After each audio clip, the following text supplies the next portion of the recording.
আসসালামু আলাইকুম। সবাই কেমন আছেন? আশা করি ভালো আছেন। আমি অনেক ভালো আছি। আজকে বানাবো কিছু চিকেন ফ্রাই।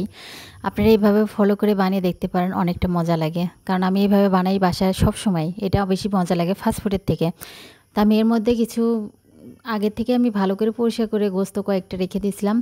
তাই আমি কিছু বাটা মশলা দিব, আদা বাটা, রসুন বাটা এবং পেঁয়াজ বাটা। এখানে কিছু গুঁড়া মশলা অ্যাড করতেছি। দিব একটু লবণ, গুঁড়া মরিচ এবং ধনিয়ার গুঁড়া, জিরার গুঁড়া, গরম মশলার গুঁড়া এবং একটু সাদা গোলমরিচের গুঁড়া এবং সস দিয়ে সেরে আমি ভালো করে মাখিয়ে তারপরে ফ্রিজে আধা ঘন্টার মতন রেখে দেবো। আমার আধা ঘন্টা হয়ে গেছে।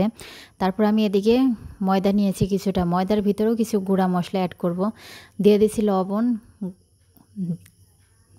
মরিচের গুঁড়া, ধনিয়ার গুঁড়া, জিরার গুঁড়া, গরম মশলার গুঁড়া, একটু গোলমরিচের গুঁড়া এবং একটু কর্নফ্লাওয়ার দিব। দিয়ে ভালো করে মেখে তারপরে এটা আমি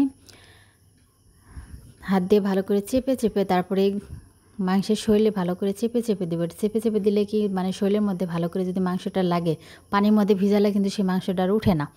আমি 2 লেয়ার দিব, বেশি দিব না, কারণ 2 লেয়ারে বেশি সুন্দর হয় এবং খাইতেও বেশি টেস্ট হয় 2 লেয়ারে।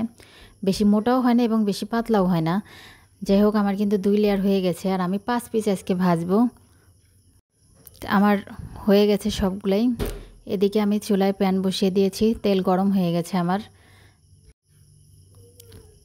আর দেখেন আমার হয়ে গেছে। এখন আমি কড়াইতে দিয়ে দিব। আমার কড়াইটা যেহেতু বড় তাই সবগুলো আমি একবারে দিয়ে দিব।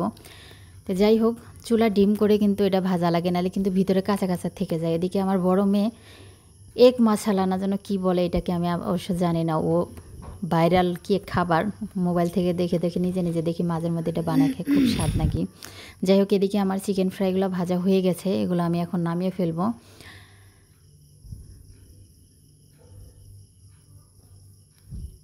আপনারা ট্রাই করে দেখতে পারেন বাড়িতে।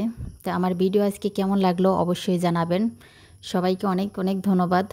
আল্লাহ হাফেজ।